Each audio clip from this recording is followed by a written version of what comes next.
Great. All right, cool. Hi, everybody. My name is Buki, and I am a senior career coach at the Center for Career Development and Academic Exploration. Definitely, my role here is really to help students like you thrive and answer questions regarding resumes, job search, and whatnot. Well, guess what? Today is not about me, so I'm going to step out of the way in a second. And today we're having conversations with three amazing people, three amazing alum from University of Tennessee, Knoxville. So which is really great. So we're glad that they came back here virtually to talk to us and share their experiences with everyone here. So here's how it's going to go today. I will let them introduce themselves. I'll call on them so they can introduce themselves. And I'll also let Jason introduce himself. Jason, you're also important, and I want you to introduce Hi, everybody. I'm Jason Carpenter. I'm Senior Coordinator in Retail and Merchandising Management. I know that some of you are our students, some of you are maybe minors, others are just thinking about classes with us, but it's very nice to meet you, and we're glad you're here today. All right. Thanks, Jason. And Jason, if there's any other faculty that I need to know, just let me know so I can let them introduce themselves as well. Sure. Thank you. Cool. All right. So like I said, this is going to be the flow. I'm starting with questions for our panelists, just so we have something to get started. But this is about you all today. So if you have questions at any point, I want you to put it in the chat and I will be monitoring that to read that out to our panelists. Okay.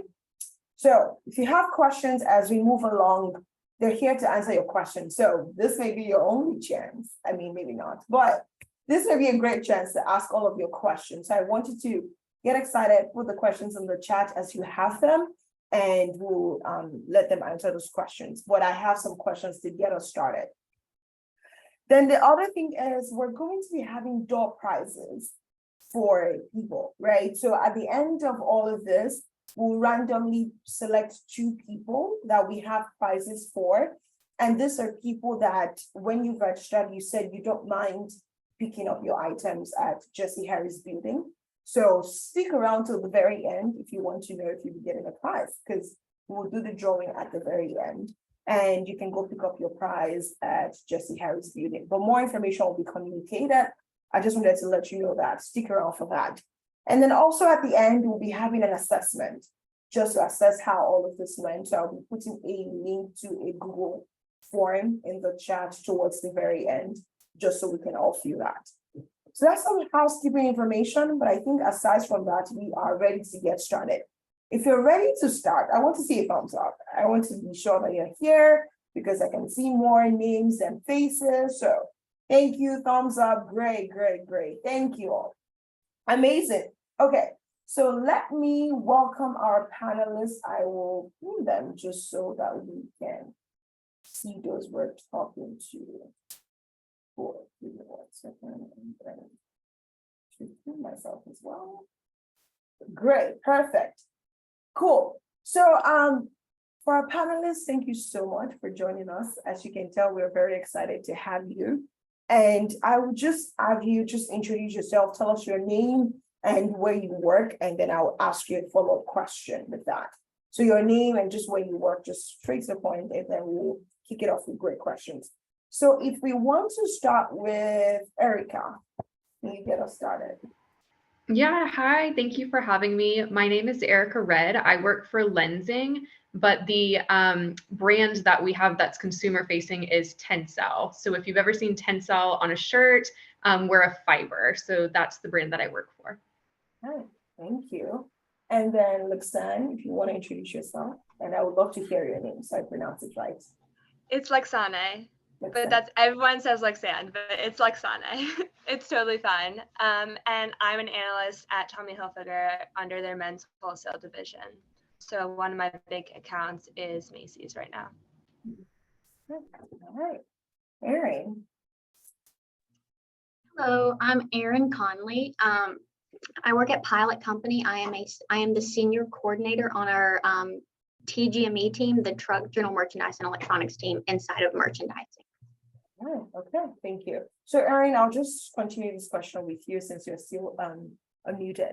Can you tell us about your career path, right? Your career path thus far, how you started, what you even studied, and what you currently do in your position? Yeah, absolutely. So my major was when it was called RCS, Retail and Consumer Sciences. I was a major in that. I graduated from UT in December of 2020. I was an intern at Pilot in the fall of 2020, so September to November. I interned in the merchandising department. I rotated through like the four major categories, so cooler, grocery, TGME, like I just mentioned, truck, general merchandise, electronics. That's really just anything that you can't eat, drink, or smoke. And then the deli category, so all the hot foods, all the food, beverages inside a deli. I rotated through all those. And then I even got to spend some time with the JDA, like floor planning, like all the planogram building. I got to spend time with them as well. At the end of my internship, they made my internship a little extended because they wanted to keep me on, but they didn't really have a job for me at the time. So I was an extended intern. And then at the end of my internship, TGME actually brought me on as a coordinator. And then I became full-time when I graduated in December.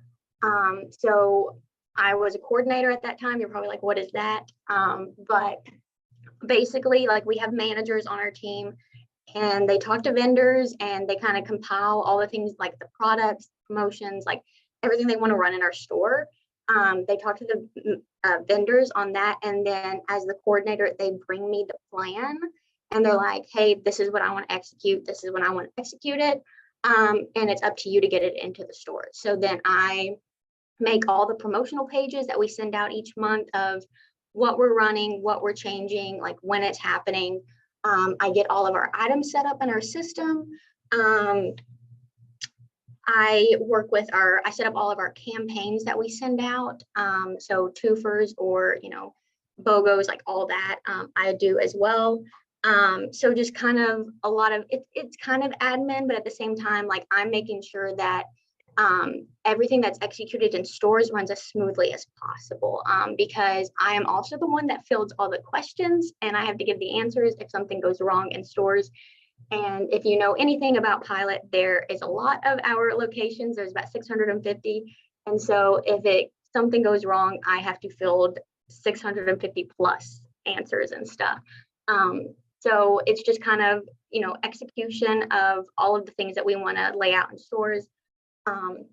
And then back in August, I actually got promoted to senior coordinator over my team. So now I lead our promotional campaign for our team, and I make sure that we stay on track.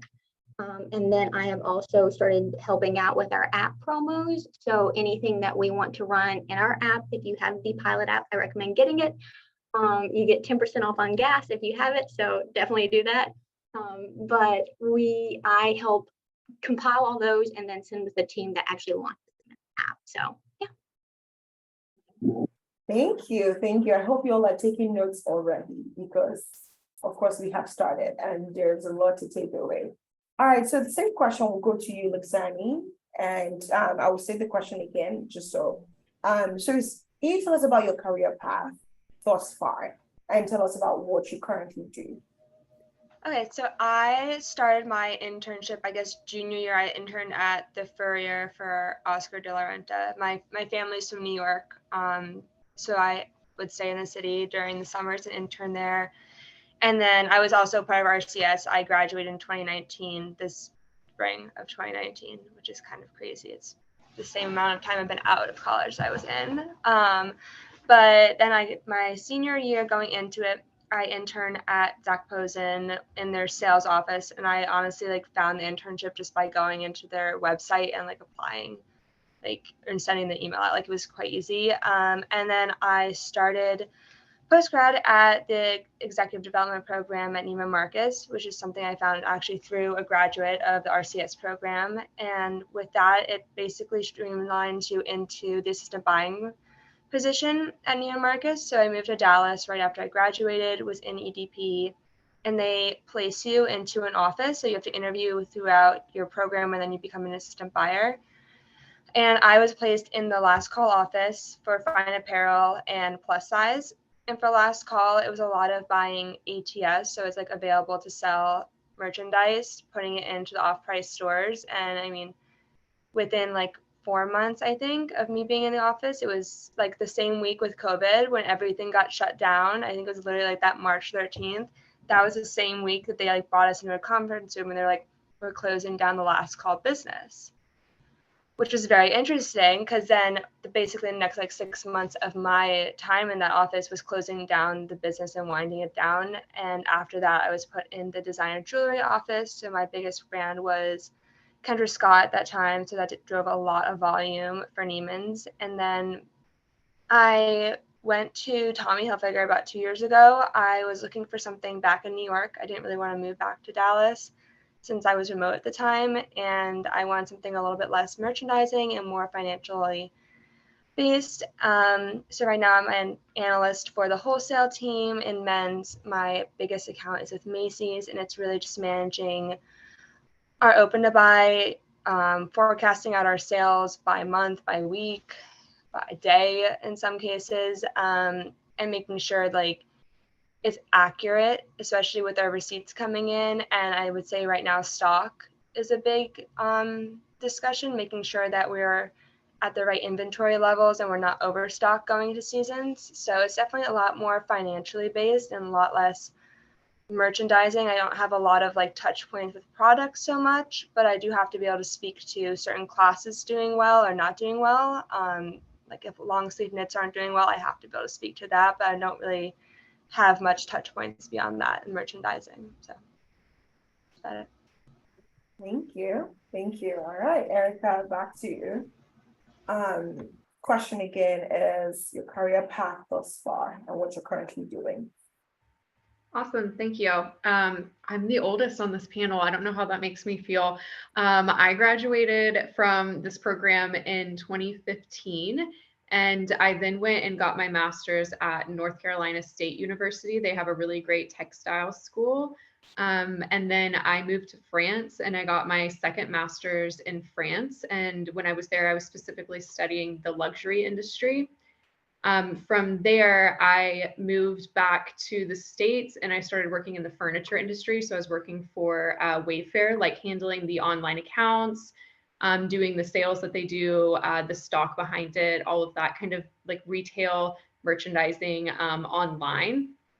And then from there, I moved to New York and I took the position that I'm in now where I work for Lensing and I'm a business development manager. So what that means is I basically handle accounts everywhere from A to Z. So if they want to set up a supply chain, if a brand wants to set up a supply chain, if they need like a spinner or if they need a garment maker or something like that, I help with any issues they have with the fabric, so technical issues. And I also help with marketing to the consumer. And really, our company is based in sustainability. So I essentially work in the fashion side of the sustainability industry. And I work with brands like PVH. I think my office is probably right next to yours at 530 7th Avenue. I've been to your office many of times, actually. So I work with all the major brands, but I also work with a lot of smaller brands too. A lot of like one-person design brands. So really, I do everything that a brand needs when they're looking to be more sustainable. I help them set up everything and then I help them execute it to the consumer as well. Wow, sounds amazing. And I'm glad there are connections are being made right here. So I love it. So our next question is, what excites you the most about working in retail or fashion or the industry you work in? What excites you the most? And whoever wants to jump on first can start. I'll just go ahead and go since I was just talking about the sustainability industry. What excites me the most is that I see with my position working in sustainability that we make a difference. So it's really exciting to me when we take a program that's not made with sustainable materials or it's made using mills that maybe aren't sustainable in terms of like human rights or things like that. And we're able to switch them over to things that are either environmentally or human sustainable. That's super exciting and super rewarding to me. I can go next. So I guess for me, it's being able to take, our sales and our numbers and actually drive sales with them. I think there was some instance where I found we had no sales in a certain class, and I had to do a deep dive and found out that the style was not live on site for several weeks, which was definitely not great. And I was able to, work with my partners at Macy's, get it live on site, and then drive those sales. So I think it's nice to see like a tangible result from your work. That's what I enjoy, at least.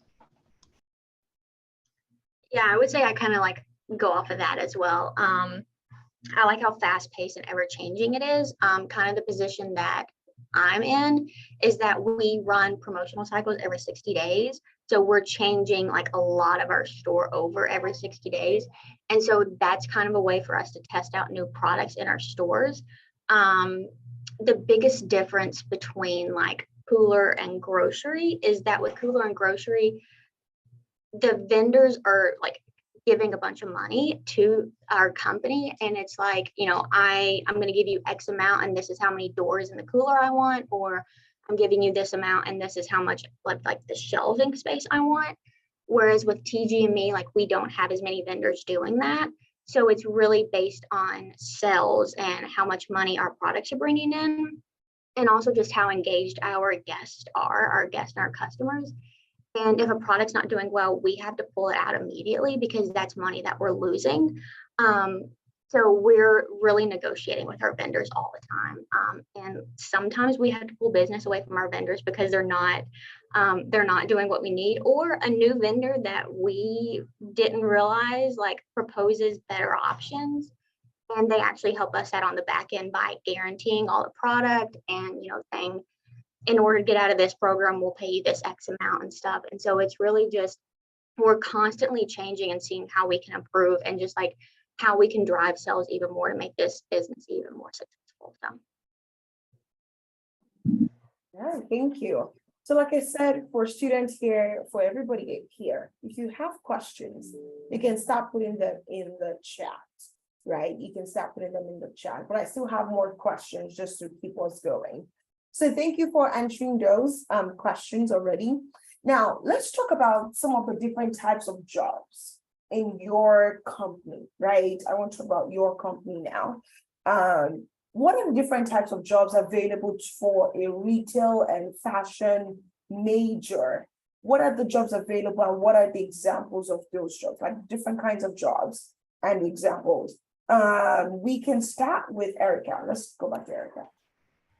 Yeah, so within the company that I work for, business development would probably be the best position because we're working with brands like all the way through their supply chain to their marketing. We're hitting on everything. But then we also have a full marketing department that does B2B marketing, and they also do B2C marketing. And I think that would definitely be a position that somebody within this career path would be interested in. And we also have sales positions. Those are directly working with the mills. So you don't work with the brands, but you're actually working to sell the products that we produce. So there would be 3 different career paths within the company that I work for somebody that is taking this as their classes. I can go next. I mean, there's honestly so many. And PVH is what Erica was saying. It's the conglomerate that owns Tommy, Calvin Klein. I think there's one other that we own, but there's honestly so many different careers. You can be in the marketing side. I'm in wholesale and I'm in planning within wholesale, but the retail stores, you could be an assistant buyer on that side. You can do merchandising in wholesale, which is when you're just selling the product to our account partners. I think what else? It's a pretty big company, but I would say that anything you would want to do in retail, you can. I was surprised about the assistant buying because I always thought of that as more of as a retail store, like as a department store position, but there are definitely assistant buyers within Tommy. Yeah, definitely a lot of opportunity there. Yeah, I would say like with Pilot, it's a little different because we are a gas station. We do, focus more on the gas and diesel side of things. But I've already kind of touched on a few that you can work inside of merchandising, which is where I'm at, and you can work on TG&Me, cooler, grocery. We've got tobacco, the deli business. We've even got teams like the JDA and floor planning, which like they're mapping out our stores, they're laying out where all of our planograms are going to be. And then we've also got distribution, so kind of like supply chain and everything that is inside of merchandising. If you don't want to do merchandising, we've also got creative, brand, and design, and they really help with like what the signage looks like in our stores. So they work from the small signage that's going to be on our planograms and just kind of saying like what's here. Or it can be the signage that you see throughout the store and even like in the parking lot outside the store. And it can even be like the billboards as you're driving down the interstate, like the billboard signs that you see. So those are kind of like the big ones that I think about. But then if you want to go more like, we do have like supply chain department, we have like logistics and stuff. So like not too much like you would see like in a fashion industry, like in the fashion business, but like we have kind of like a little bit. So Yeah, thank you. Let's talk a little bit about the application process for a lot of you, for some of these positions you applied to, the ones you're currently doing, and kind of like how you got there. And I see there's a question in the chat to talking about how you stand out as an applicant. So let's go through your application process. So where did you find the job?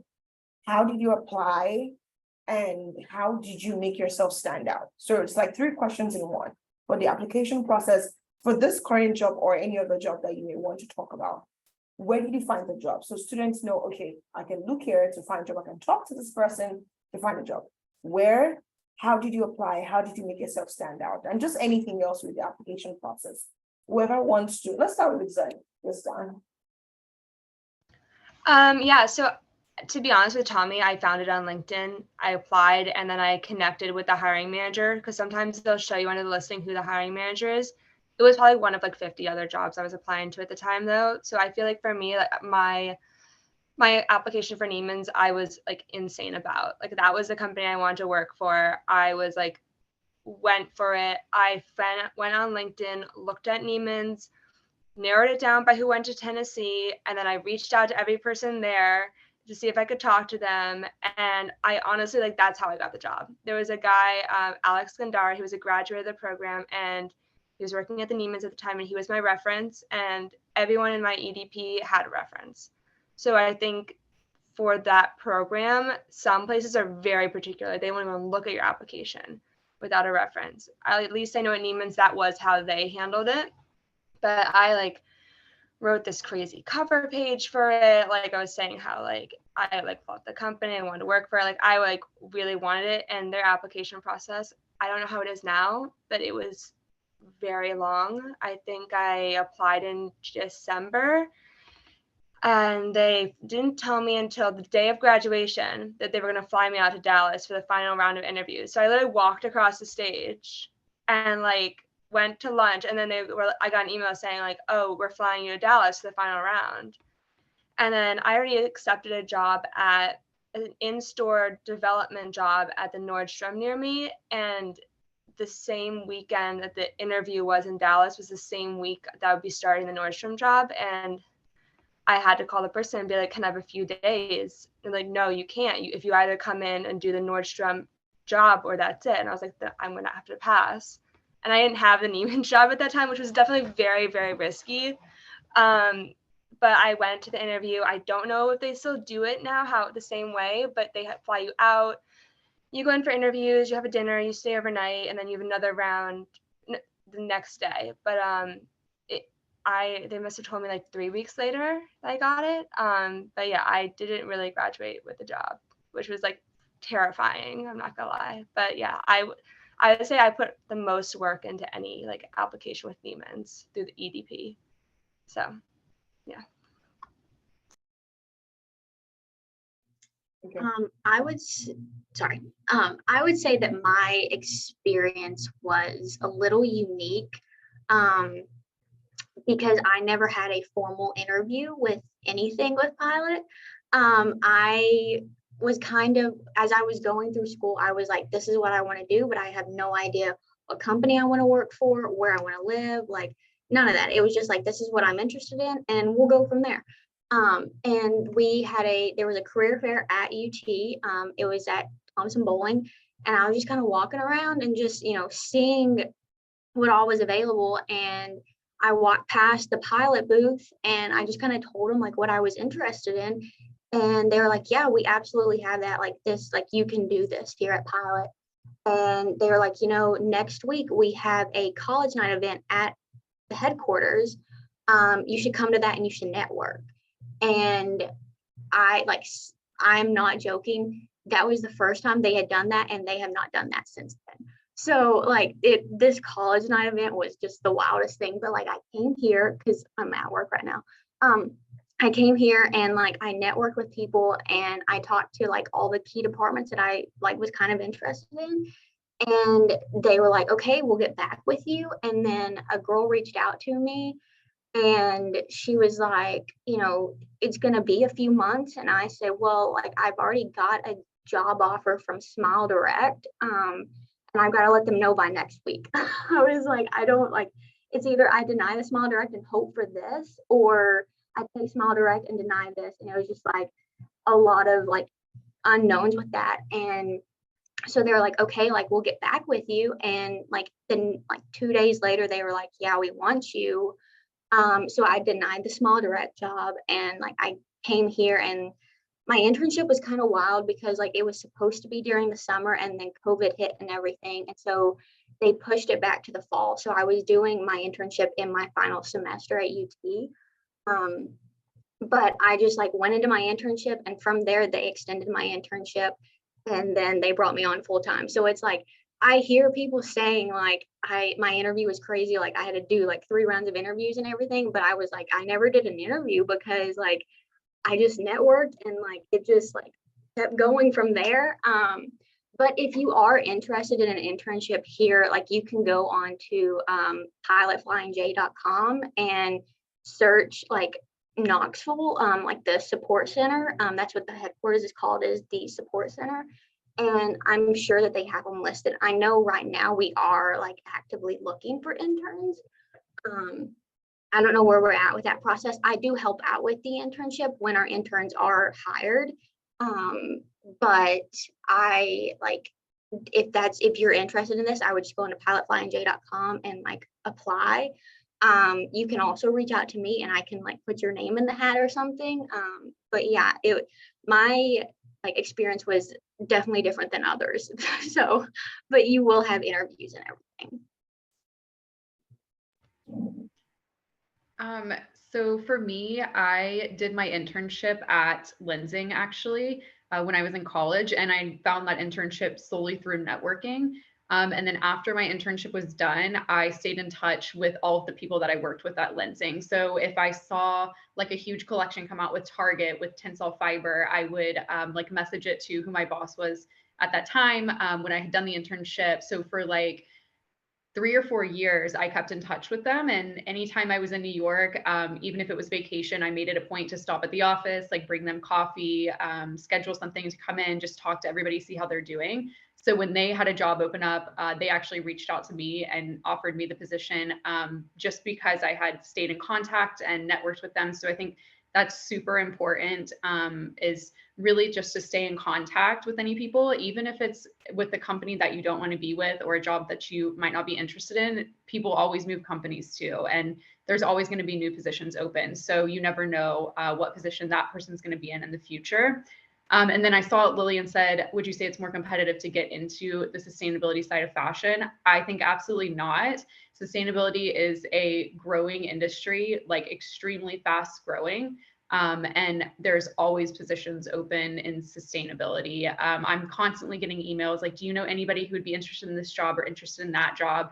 And I think the thing that set me apart the most was probably that I was willing to move wherever I needed to go. So within the first 5 years of my marriage, my husband and I lived in 5 different states. So we were moving around for whatever job we knew we wanted to take. If it was offered to us, we were just moving and we were making it work. So I think that set us apart, both of us, whether it's in this industry or another industry, from maybe people who weren't wanting to move. Thank you. As a career coach, I feel like I paid you all to talk about networking, but I did not. Y'all, because we emphasize it a lot. We talk about it, we say, hey, talk to people, but it just feels like, well, coaches don't know what they're saying. But I'm glad that you all are talking about that. And like literally everybody mentioned that. So thank you all for making my job easier. I appreciate that. But yes, thank you. So there are more questions in the chat. But before we address this question, there's one question I really want us to talk about. And that is, what college class did you think was a waste of time? But now you realize that it is valuable. What college class did you think was a waste of time? But now you're like, oh, I'm so glad I did that. Or at least you can bring ideas from that class. Who wants to jump at that? I can start. I mean, mine's like kind of ironic. It was accounting, and like I literally do all financial stuff now. Like that's truly all I do is look at numbers and look at like, you know, where our beginning stock is, where sales are, markdowns, like receipts. It's truly like it was. I thought accounting was the least, and I basically used like financial planning all day. So I would say that because I did my major as retail consumer science, and I guess it's the name's changed now, but and then my minor was the business, which I don't know if they still require you to do that, but I like the balance of that. So.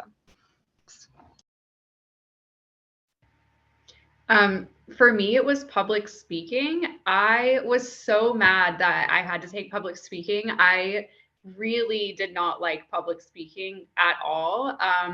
And now part of my job is public speaking. I mean, I had a call today to plan 3 panels that I'm doing in New York and LA in just like 3 months. It's a huge part of what I do now, speaking to colleges, speaking professionally.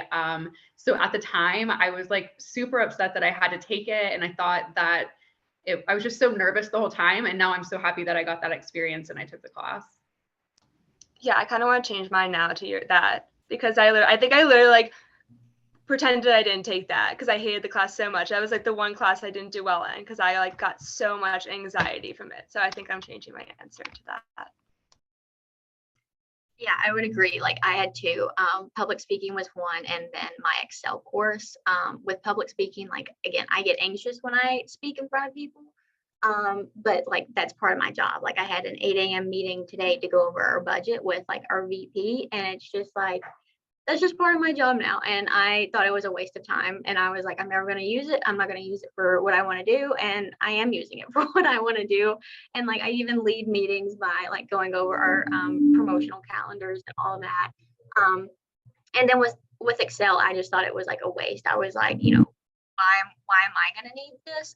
And then I'm in Excel every single day, like with tracking files and like looking at numbers and everything. And it's like, you know, maybe I should have paid more. So. Oh my gosh, thank you all for the honesty. I love it. We love it. So there's a question that was in the chat that I copied. So it's about interviewing. So what are tips to have a successful interview? What would you say employers are looking for?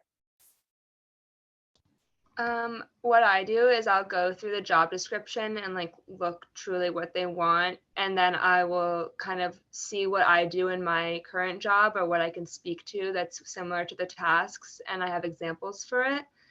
And then I kind of, so it sounds like you can do the job already. Like they're not going to be taking months to be training you to do it. It makes you sound like you're capable of it. I would say that's like my biggest tip is just going through the requirements that they have and making sure that they know that you can do the job.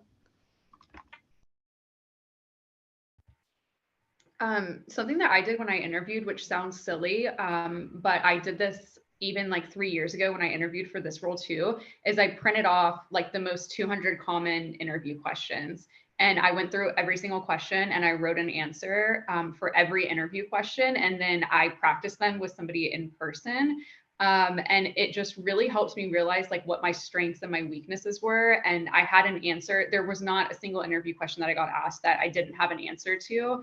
That I didn't have like an in-depth, thorough answer for. So I think like the prep work going into an interview is super important, but I also think the follow-up after is just as important. So that kind of like seals the connection when you send like a LinkedIn message or an email or a text, whatever your means of communication was before, just to like thank them for their time. And I think that's just kind of like the icing on the cake after an interview.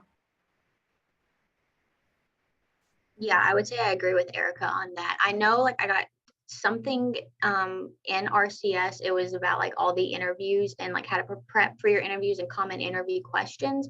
And I would just go through those and kind of prepare for, what I might be faced with. I would say another thing is just like, I know like in interviews, like we get nervous and like we talk real fast and like we don't breathe and stuff. But if you just like take a minute and just breathe, and just say, like that is a good question. Let me think about it for a second. Like that can give you a little calmness as well.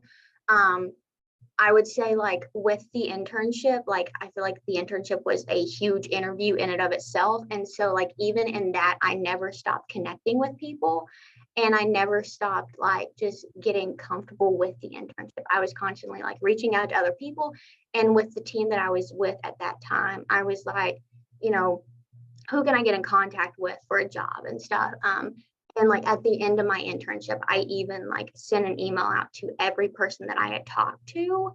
And I just thanked them for their time and thanked them for like being willing to like work with me and like help me and prepare me for what would be after this. And like I was able to talk to like several higher ups and I talked to like 2 VPs and stuff just to like put my name out there and put my face out there. Because another thing is that like I did my internship completely online because I went through COVID during my internship. And I think that pushed me even more to like make sure that people saw my face and saw how eager I was. So just in your interview as well, I would just say like show that you're eager and show that you're willing to learn. Um, Even if like you might not know something completely, you can back it up with saying, I don't know it, but I am willing to learn it if that's what it's going to take to get this position. But yeah. Yeah.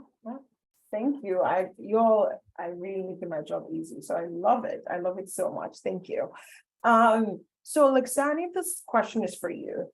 It says, what did your day-to-day entail when you were an assistant buyer at Neiman Marcus?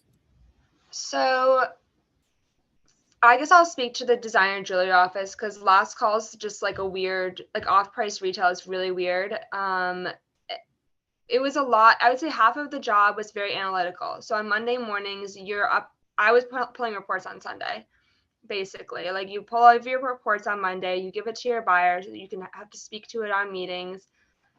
And then you have to give advice on like, what styles we should buy into, what styles are replen, and we need more replenishment orders.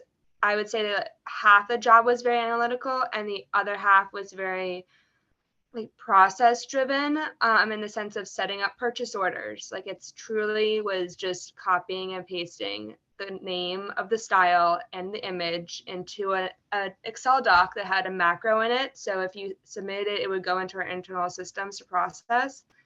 And then it was also setting up, the items online so they would go live on site. And I think for me, I want to focus more on the analytical aspect than like setting up items in that role. But I would say you do have some offices let you have say on what items get picked. It just really depends on the buyer of the office. And then other offices, like if you end up in like the Lancome office or like the Chanel Beauty office, like it's all on replenishment. Like it's because it's all like the different colors of like foundation. So, and those brands have a lot of power and they'll also tell you what you need to be buying. So it's kind of each office has their own quirks. And then some offices like Chanel used to be a bot, which meant like Neiman's owned the inventory. But now if you go into like any Neiman's, it's as similar as like a Louis Vuitton there. Like we don't, like Neiman's doesn't own the inventory.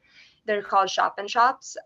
So as an assistant buyer in that role, it's really just like processing purchase orders that the brand is telling you. Like you really have no say in what you're putting in the stores because they're shop and shops. That's basically it. So it changes for each office, I would say.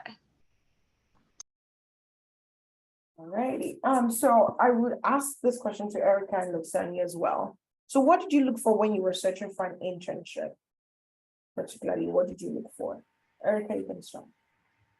I was just looking for an internship, to be honest. I know that they can be kind of hard to find. And I really just used networking to find one. And my internship was, there's a show called Tex World in New York every year, and it's a huge sourcing show. It's hundreds of mills that come in with their fabrics, and brands come to the show to source the fabric that they want for their future development. So what I did is I set the whole show up for lensing for the company that I work for, worked with all the mills to get samples, and then I set up all the meetings for everybody as well. So it wasn't something that I was looking for in an internship. I wasn't looking to go into sourcing or raw materials, but it was what was available, and I wanted to get out for the summer and go to New York. So it ended up working. So I think just also being open to maybe something that you didn't think you were interested in. An internship's a great way to try something out to see if you would like it or not.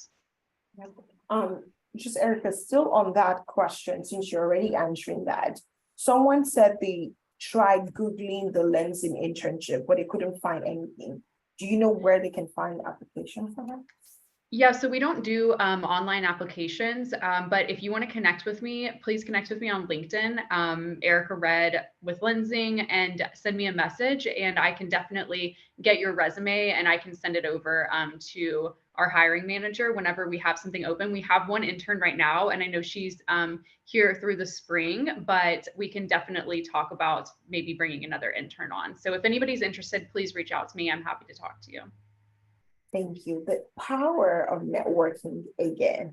Thank you for saying that. So, Roxana, you can go ahead. Okay. I think, all right. Okay, if she comes back on, then we'll continue the question. But so one question I have for you all is, what skills do you think are essential for success in your career? What skills do you think are essential? And Erin, you can get us started. Yeah, I would say skills with like systems that you would probably need are like Excel and PowerPoint, Word, all the Microsoft Office ones. Also Tableau. I don't know how common like people know about that. I really didn't know about Tableau till I started at Pilot. But it's like a more advanced version of Excel. And then just like communication and your people skills and just your interpersonal relationships, just like how well you are at building relationships with other people. I would say that that's a big thing here because it is about like showing face and like connecting with people to move around and get things done around here. Right, thank you. Roxana, you just joined. So the question was, what skills are essential for success in your career? But okay. Oh, I mean, like you have to be analytical, at least for what I'm doing. Like you have to be detail oriented. I think you just have to have a solid like math foundation and Excel foundation. Like everything I do is in Excel. So, and it's not like crazy formulas either. Like you don't need to know like any like random formulas, but like you need to know like an XLOOKUP or or how to do a pivot table, like which is like that's so easy. I would just say like having good math skills, especially like in financial planning, in Excel for sure. For me, organization is huge. I'm working with hundreds of different mills and brands, and then I'm working with multiple people within each of those companies. So I have to be really organized. Communication, like Erin said, is super important. Like also just being nice to people, like remembering that we're all human and like we just need to be nice to each other. Following up in a timely manner is like huge for my position too, because we do have competitors. So if I'm having a conversation with somebody and I have follow-up items to send them, like I need to send them immediately while after we have the conversation. And then probably one of the most important things is just keeping up to speed with what's going on in the industry. Sustainability is like always changing. It's whether it's something like a new technology or a new fiber, a new certification. It could be legal things that are happening. So it's super important. There's multiple different publications that I read every morning that are just for like sustainability in the fashion industry. So it's really important just to keep up to speed in what's going on. All right, thank you. So another question says, how easy is it for other companies to enter your market and become your competitors? Does that make sense? Okay, cool, Erica. Oh, It is, it Go doesn't ahead. matter. okay. I was gonna say for Tommy, I would say current competitors are the more of a threat than like a newly incumbent one, just due to the market share that Tommy has. I would say like the direct competitor is like obviously gonna be Ralph Lauren, like that's who it is. I don't know. I would say like it for menswear, it's also very different. I would say. I think men kind of go for like the typical like few brands that they know. So I would say it's mainly like existing competitors that have the most threat, but it's also the brand's job to differentiate themselves. Like a Tommy and a Ralph have a completely different vibe, even though they're both like an Americana brand. One is very old school and preppy, and Tommy is kind of prides himself in being like a redefined American look. So it's, I would say like the brands have to make sure that they have their own space within it. For me, we definitely have competition, but it's not easy to get into the share of the market because we are raw material. So you have to build out a full factory to be a competitor of us, which takes millions, if not billions of dollars to do. So we don't have a ton of competition, but it's definitely there. Yeah, I would say with us, like there was more competition than what I thought. You know, I just thought with working at a gas station, it's just really all other gas stations that are our competitors, which like our biggest competitor is Love's, just because we buy from the same people.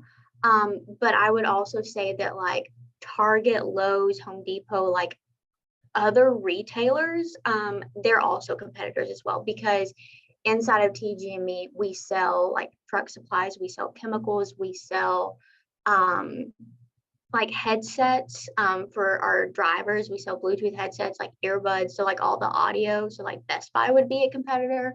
And then in our GM, we sell toys and we sell clothing. And so we had to look at like what other competitors like clothing brands are doing as well, just to see how we can compete with that, and not just looking at like our direct competitor, which is fellow gas stations. So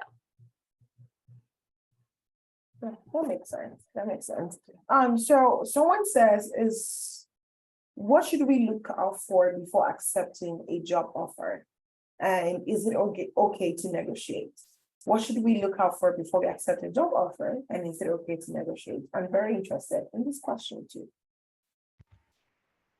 I can go first on this one. So yes, I think it's definitely okay to negotiate. However, I think you have to figure out what's important to you. So some things are important to some people that aren't important to others. So if it's money, great, negotiate on money. If it's time off, negotiate on time off. If it's that you want to work from home or you want to be remote some of the time, if you want it to be that there's a very clear career path for you, like I think there's a lot of different things that you can negotiate on, but it has to be important to you if you're willing to negotiate and like go to the table saying that you want something bigger than what they're giving you. Like I think you really just have to think about it and figure out like what it is specifically that you want. And then when looking at a job offer, I think it's, for me personally, what was important for me is a stable company.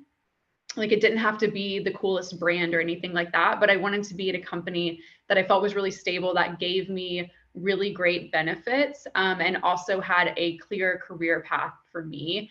If I wanted to move up in the company or if I wanted to switch into different divisions, that they were going to support that.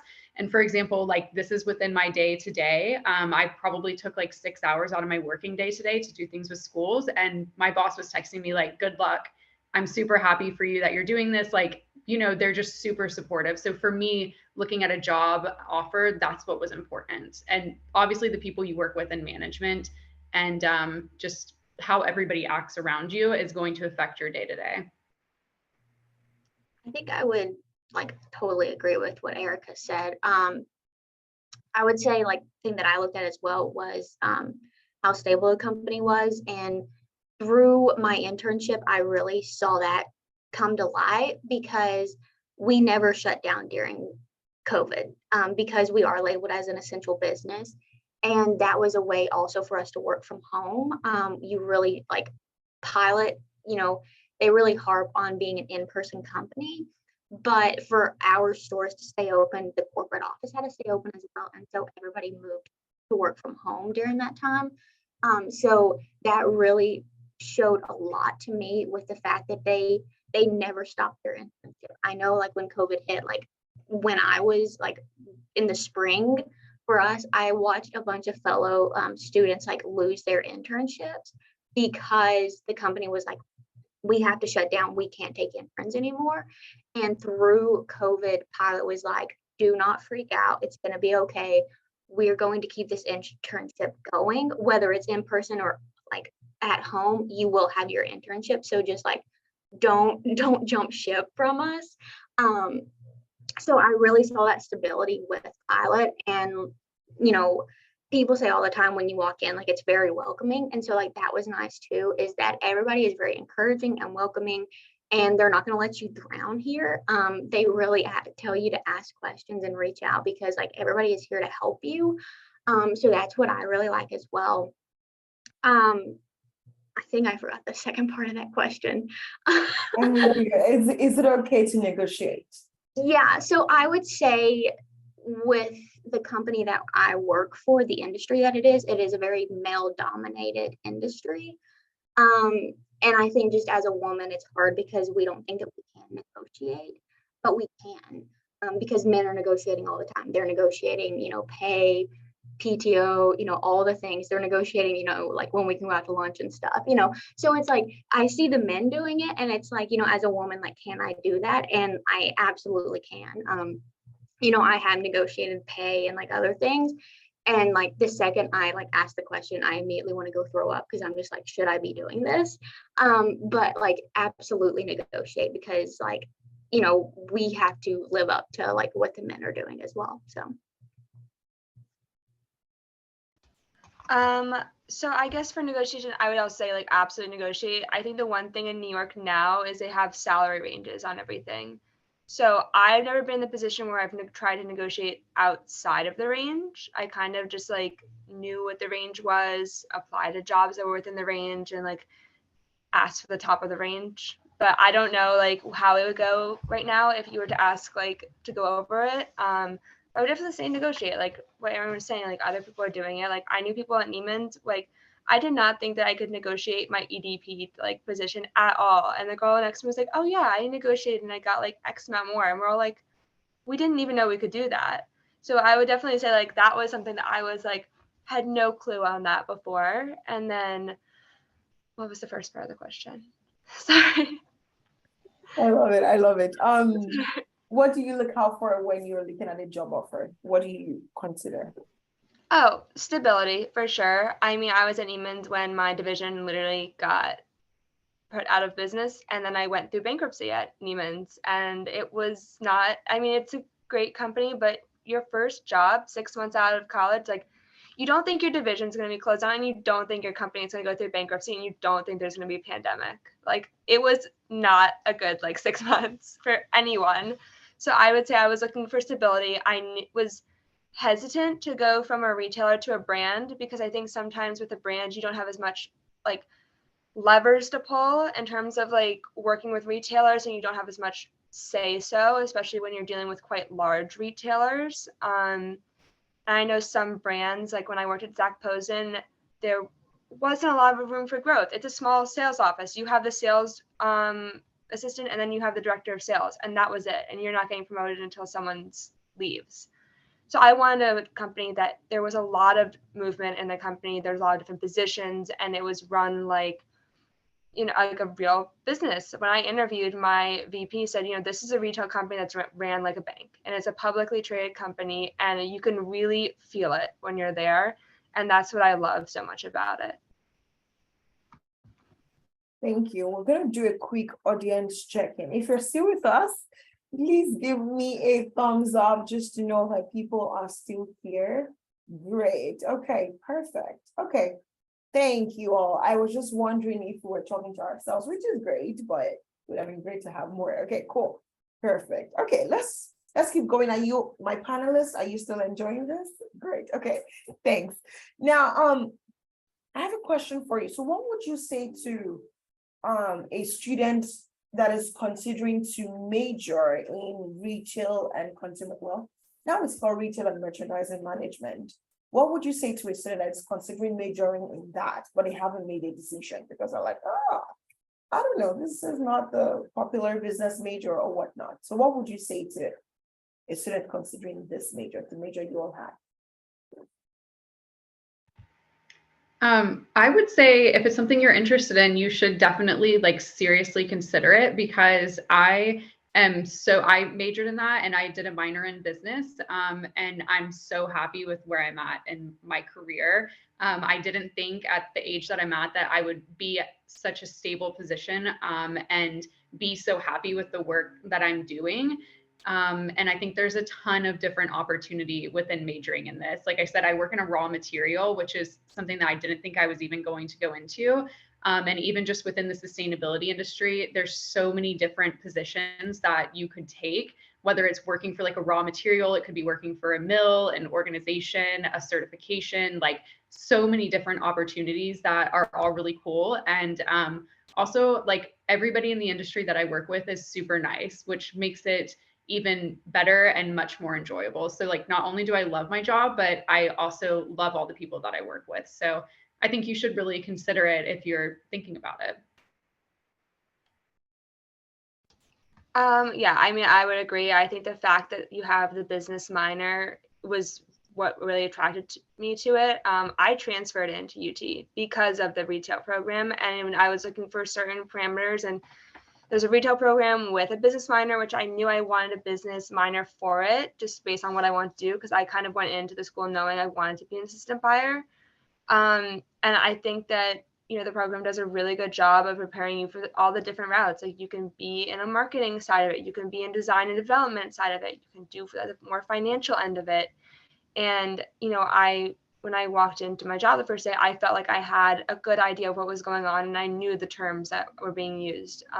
So I like that it was a well-rounded program for sure. Yeah, I would agree on that. When I decided to major in retail, I had no idea like what I wanted to do, but it just seemed interesting to me. And the fact that it did have the business admin minor, like it appealed to me more.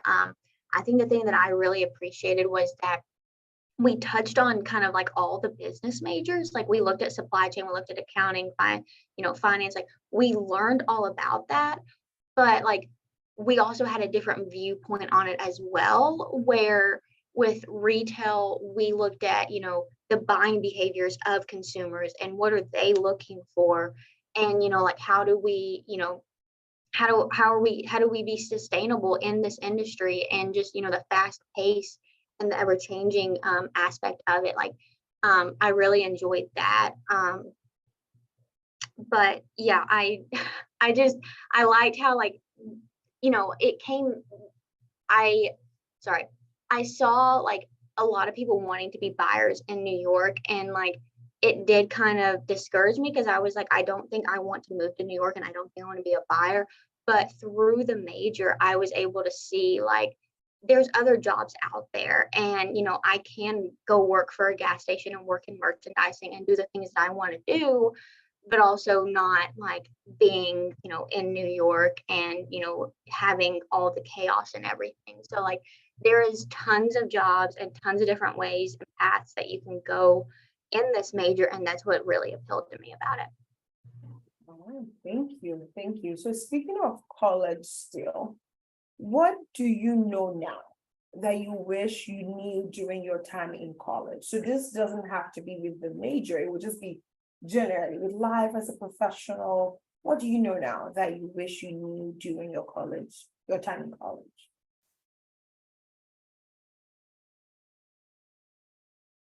Anybody that wants to start can start. And if we have no answer for that, that is also fine. I mean, I can go. I would say the biggest thing for me is that, in college, you would see a lot of people slide by. They wouldn't really put the effort in, but they would make it somehow. And unfortunately, that still applies in the work industry, is that, no matter how hard you work, sometimes like the people that can brown nose the best, they do move up ahead of you. And that is discouraging. But like I did think getting out of college that would go away, and it doesn't. So just to like put some honesty out there, I would say like that, it still happens. But at the same time, like if you do keep your head down and you do work and you do stand out and you make the connections and everything, like you can still move up. Like it's not out of the question, but it is very frustrating and like discouraging when you do see people that aren't putting in as much effort as you, and aren't doing all the things that you are, and they're passing you by. So Yeah, I'll go off of that.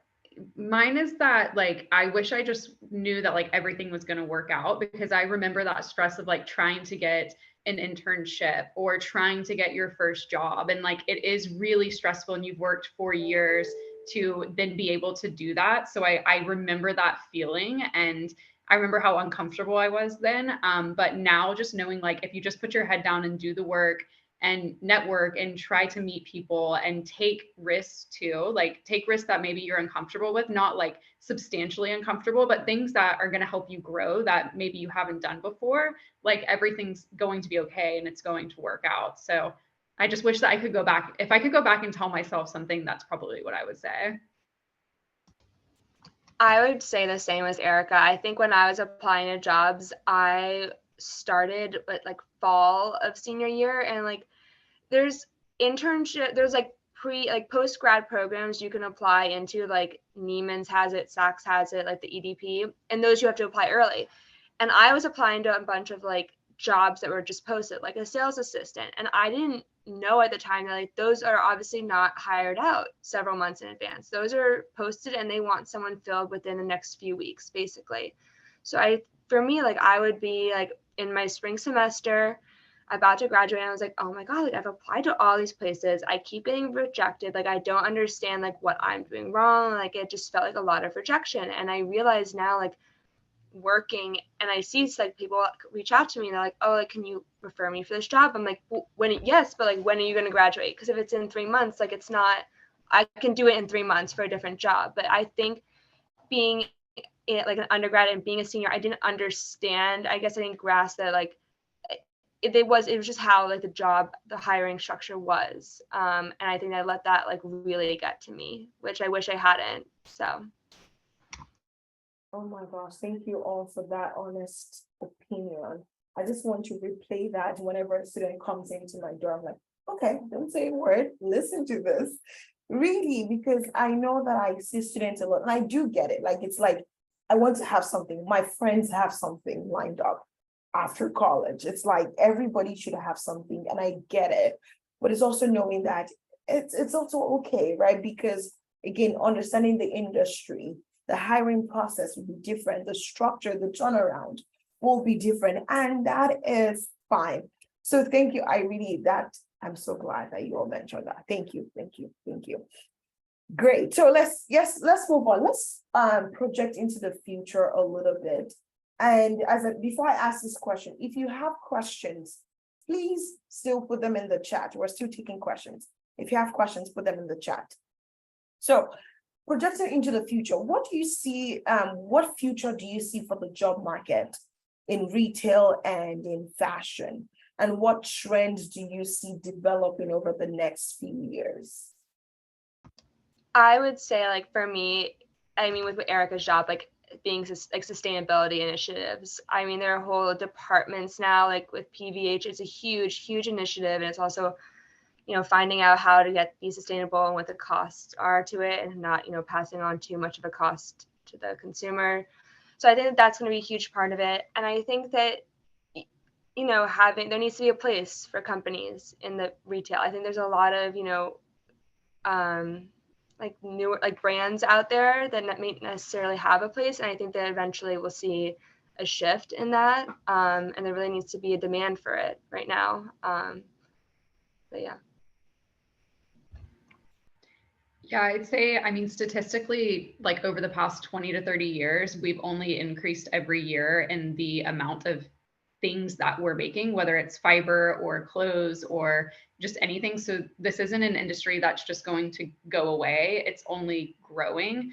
And I think it's a really exciting time to be working in this industry, especially for me in my role in sustainability.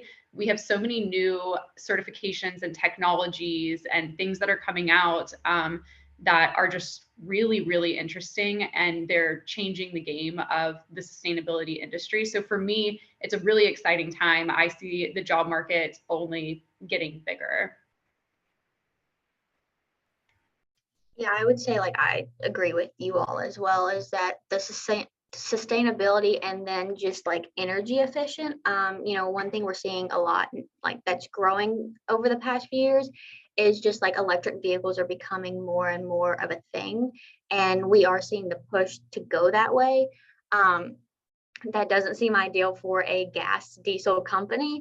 But one thing that we have been implementing in like our West Coast California stores are EV chargers. And as we build more stores, we are putting those in there as well to kind of help with, not losing out on that business, like the in-store business of that, because the guest can't come and like fill up with gas. Well, you can still pull in and you can charge your vehicle and then come in and like shop with us as well. So I think we are seeing that, and I think Pilot has even partnered with GM to put that EV factor in stores as well.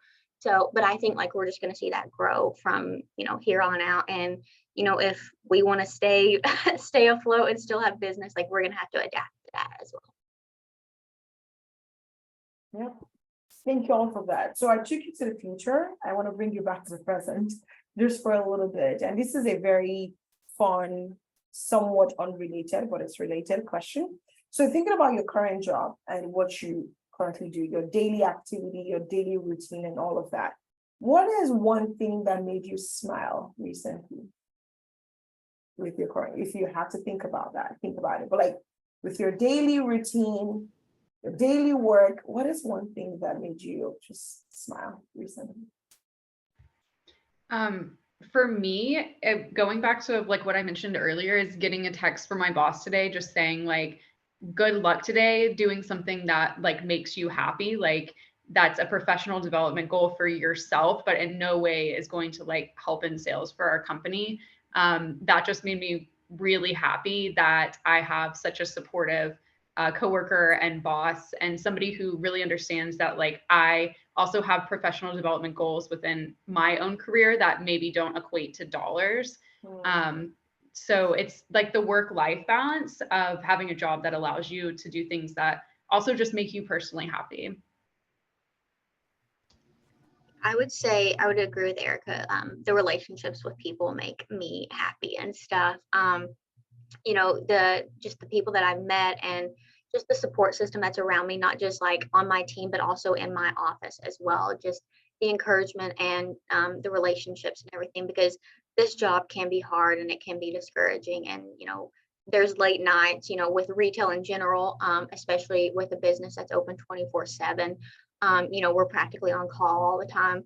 But I would say the relationships that I've built with people, just being able to step away from my desk for a few minutes and just go talk and cut up and everything like that's been real nice. And just like the encouragement, right before I came onto this, like my manager and like all of my coworkers are like, good luck, like you're gonna do great. And, represent Pilot well. So. Yeah, I would say for me, I have so much support from my team in terms of I do a part-time MBA at night. And my company pays for a good portion of it because it's through it's called Baruch. It's a city University of New York. It's just a public university in New York City, and I'm a New York resident, so it's a very good price for it. And my team is very, very supportive of it, and it means a lot because it's after work and they let me leave at 5, which most people aren't. So I think just having that support, and I think like also getting like affirmation from the MBA program too, and like doing well in there, or like doing well on a quiz, which is like crazy to be thinking about taking a quiz now. Like I was telling my friends that, and they're like, that's insane. You're still doing quizzes. I'm like, yep. And I have a spring break this week too. So it's crazy. So I would say that for sure, my team. Yeah, for sure. I think your answer, Alexander, just reminded me of a question that would be very interesting. And it's so what are like the other perks you get from your job, right? So do you get discounts, all of these amazing things and discounts? What are some perks or just things that you get from working where you work? I mean, in terms of like tangible perks, like yes, we get a discount. I think it's 40%. And it's on Calvin Klein too. They pay for like $40 a month for a gym. I mean, it doesn't really go that far in New York, but like still it's something. The benefits are really, really good. Like in terms of healthcare, they cover a lot. Like they are very generous. And I think in retail at a brand side, sometimes you're not going to see that. And I'd say they're very like humane and focused on their employees in terms of their company. I'm trying to think like what other types of benefits they give us. They pay for my MBA. That's like the biggest one for me, I would say. Like that's a huge benefit. And I think that it's something I didn't think I would ever do is get an MBA. And it was just, the opportunity came up and I was like, well, I might as well do it. They're paying for it. There's no loss to me. It can only help me. So I think it's an amazing, amazing company to work for. I think they still have a pension, which is like unheard of, but yeah, it's a publicly traded company. It's huge. So they're really great with benefits. I would say for me, like the only really discount we get is like we get 15 cents off with gas, like it's not a lot, but like also with the gas prices the way they are, like it does help out a lot. We have a gym here at work. So like if I'm here, I can just clock off before or after work, I can just run downstairs to the gym. So like I don't even have to pay for a gym membership if I don't want to. They do offer benefits for full-time and part-time employees. So that's really nice because you don't always see benefits with part-time. They do pay for like a portion of your tuition if you do want to go further in school. One thing that stands out to me is that they also help with like adoption as well. And so if you're looking to adopt, like they actually do help and contribute to that as well. I think that they do have a pretty good benefit program. Like you can pour into your 401k as much as you want to, and they'll match it. But yeah, I think one thing with my team, with my department is that we do a lot of team events. And so like we do a lot of things and like it's all included. So we'll do a team event like to Smoky Stadium or we'll go out and just enjoy time as a team and stuff. And it's just kind of all included. Another like perk that's kind of specific to my department as well is just like the vendor trips that we get to go on. So if we're going to go visit a vendor, like it's included and everything, and we just go visit them and then we come back. But yeah, like I think Pilot has a lot of really good perks and benefits inside of it, but then like each department as well has specific perks as well. For me, in terms of like actual benefits, I work for a European company and I get European benefits, which are a lot different than US benefits. They're typically a lot more paid time off, a lot more maternity leave. They match more like in your 401k. So I do get those benefits. So it's something I didn't like know much about when I graduated was that benefits were different per country, and your company, even if it's European or whatever, they could choose to just do US benefits, but my company puts us on the same benefit program as Europe. And then in terms of perks and going back to like negotiating too, something that I had said when I interviewed that I wanted to make really important was that I wanted to travel. And they said that I would be able to do that. So my biggest perk is traveling. So this year already for work, I spent a week and a half in New York City. I live in Knoxville now. Sorry, I don't think I said that. I moved back to Knoxville about 6 months ago. So I'm super excited to be back. And that was one of the things that my job let me do because I wanted to be closer to family, and they were okay with that. And my husband's job put us here. But I spent like a week and a half in New York already. I spent a week and a half in Paris. They let me go for my birthday early and fly my husband there. And we spent the weekend in Paris because I had to be there for work the next week. Last week, I went to North Carolina. I was in Kentucky on Tuesday. And anytime anybody wants to see me, like I got an email like 10 minutes ago that a client was like, do you want to come to Columbus, Ohio in 2 weeks? And my job will just let me do that. So that's like my biggest perk that I absolutely love with my current job, is being able to travel. I've been to South America. I've been to Europe many of times. I go to Peru a lot, LA. So just a lot of places that I normally wouldn't go to if I wasn't able to go for work. I'm rethinking my job. Maybe I shouldn't stay here. I'm kidding. I'm kidding, but that's amazing. That's amazing. I really like that. Thank you all for that. Are there any other questions? I just want to be sure that we're addressing all of the questions. And in the meantime, if students can start filling out this form, that would be very, very helpful. If you can fill out that form, that would be helpful. But are there any final questions, thoughts? Any questions? Okay, so my question for you all is, how can students connect with you all? I think Eric already mentioned LinkedIn, but for every other person, how can students connect with you if they have more questions that they want to ask personally? LinkedIn, definitely. I mean, yeah, that's probably the best way. Yeah. I would say LinkedIn if you want to, or I mean, you can even email my work email as well. I'm constantly on my work computer. So if, you know, that's might be the best way to reach out to me, besides just like having my phone number and reaching out to me that way. So Thank you. Thank you all. So yes, connect with them on LinkedIn. I put the evaluation form in the chat.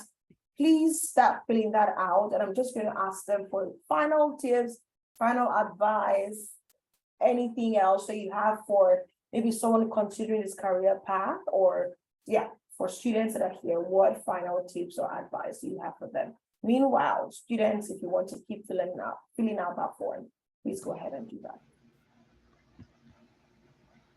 Yeah, I would just say if anybody's interested in sustainability, like definitely reach out to me, and I'm happy to talk with you. Even if we just schedule like a quick like 10-minute like Zoom or something, I'm happy to talk to you more about the sustainability industry if you have any questions.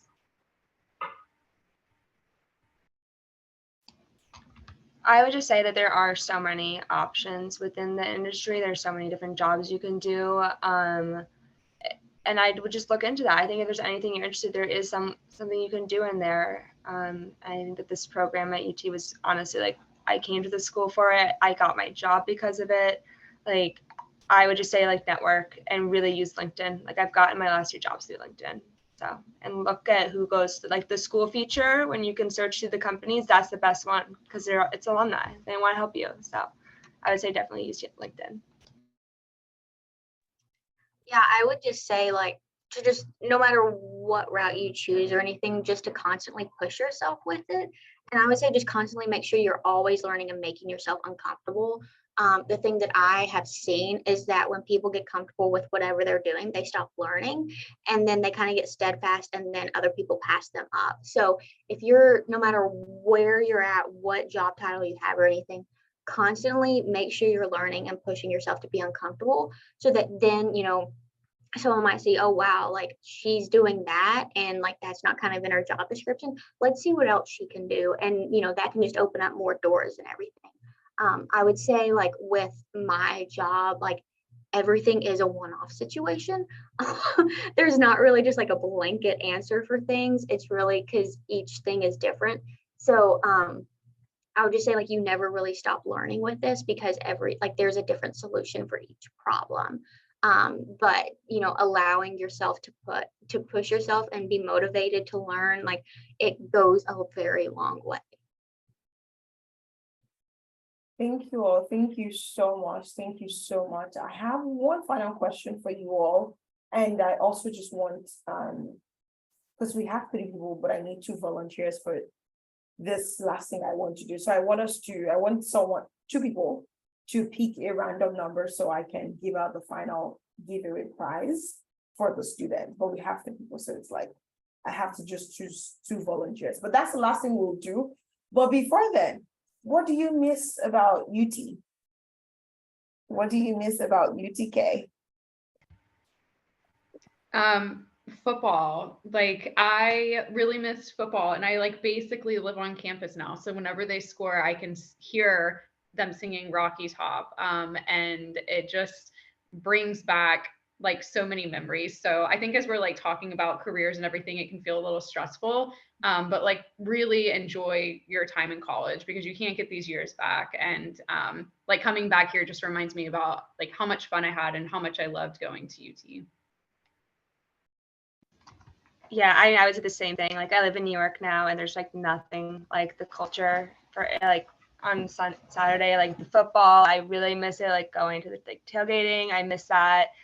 And like you don't realize how quick it goes, which is like the craziest thing. And I miss like living next to my friends. Like that was like so much fun. Like we all lived in like I forget what the apartment was called, but like right on the strip. Like I miss that sort of thing. And I wish I like did more things, like got more involved like within my sorority, like did everything. Because I mean it's so short and it's so different when you're post grad, not in like a bad way. It's just like it's an adjustment. So Yeah, I would agree with that as well. It's just, I think I missed the ease of everything. Just like it seemed real stressful in school, but like honestly, I call those the good times, to where it was just really easy and like not too many stressors or anything. And, now with, being in the working industry, like it's constantly busy. I thought I was busy in school and like really I was not busy at all. But like it does get really busy and you can, get really just overwhelmed quickly and just really run down. And so I would just say like just resting and just like doing all the things, and just enjoying your time, like soak it up as much as you can, because once you get into the working industry, like you don't have as much time to do any of that. And then when you are trying to pile that on with work, it can really wear you out real quickly. So yeah, I would like add on that and say like I miss when like if you have an assignment for class, like it's and you submit it, then you're done with it. You never have to see it again. That is not how work was. Like someone will ask me about something from 6 months ago, and I'm like, oh my God, and I have to like think back 6 months and like what season was that in, or was it in a different fiscal year? So it's like you're never done with your work when you're done. Like someone will come back and ask you for something again. And like I definitely miss like being done with a class in May and like never having to think about it again, because that's not what work is like at all. So yeah, I think I would even add to that as well, is that like with my job, like we're working 3 months ahead. And so there's times in a week where I'm looking at 5 different months at a time and I don't even know what day I'm on. And so like once I close the book on 1 month, I'm like not thinking about it till like I'm in that month. And I think I'm done with it and I'm not. And it's just it's a lot to keep track of. So Yeah, sounds good. Sounds good. Thank you all so much. Again, students, fill out that form. But thank you all so much. This has been very, very wonderful. If you've gotten so much, just put thank you in the chat because this has been very, very great. Thank you all. So for the giveaway that we have, I want to volunteer. So who wants to volunteer first? Amongst the three of you. Just one person for now. any number? Yeah, so any number between 2 and 41. So any number between 2 and 41, just choose any number and then we'll call out the winner. 23. 23, okay. So 23 is Sydney Kearns. I don't think I'm pronouncing the last name right, but Sydney Kearns.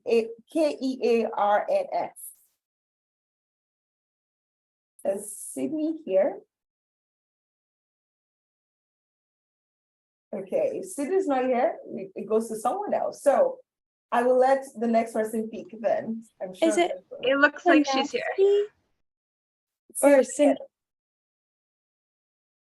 So there's you and then there's another Sydney. Okay. Yes. Okay, so 23 is gone. Erica. Let's do 31. 31. Kayla Pelfrey. Okay, Kayla Pelfrey. Is Kayla not here? Okay, Okay, all right, Erin. A number Let's do 15. 15. Madison Tattersall. Okay, they all left. They all left. Great, they all left. Okay, so we're just gonna do one more round to just find out a leader. Thank you all for indulging me in this. I didn't expect it to be this chaotic, but great. All right. Who wants to? 11. 11, okay. Mary Nolan. Hi. We got one. Oh, we got one. I think my camera's, oh, there. Hi, I'm Mary Okay. Nolan. Okay, Mary Nolan, yes. Thank you, perfect. Mary Nolan, you get one. And I would say the other one will go to Sydney, just because Sydney, your name was mentioned, but it wasn't your Sydney, but you're here, we're just gonna give it to you. Veto power, I'm gonna give it to you. So Mary Nolan and Sydney, please go to Jason, where are they going to pick up the prize? Yes, so they're going to come to Jesse Harris Building, room 110. And if you can give us until first of the week, that would be great, being that tomorrow is Friday. Great, so. Thank you. Yes, so thank you. So Sydney and Mary Nolan, great, great, great. Thank you all. And everybody, thank you all so much for being here. We're so glad that you joined us. Dean also joined us, Dean Junhee Kwon. I didn't say hi to you earlier, but hi. I'm a department head. Thank you so much. And I'm actually working from home. So I'm t-shirts and shorts, so I don't necessarily look good on the Good. camera, but glad to join. And I listened to almost all the discussion you guys had. Thank you. And it's been wonderful. And thank you for panel members and also Buki and Jason. All right, thank you. Sorry, department head. Yes, thank you so much. Again, Erin, Erica, Lixani, I personally will be connecting with you as well, because I want to see what y'all are posting and share with students as well and send them your way. So thank you all so much for joining us this evening, and I hope you have a great rest of your day. And thank you, Jason, for making this work. Thank you so much, Buki, for all your help. I appreciate it. All right, yes, all right. Bye, everyone. Bye-bye. Thank you. Bye.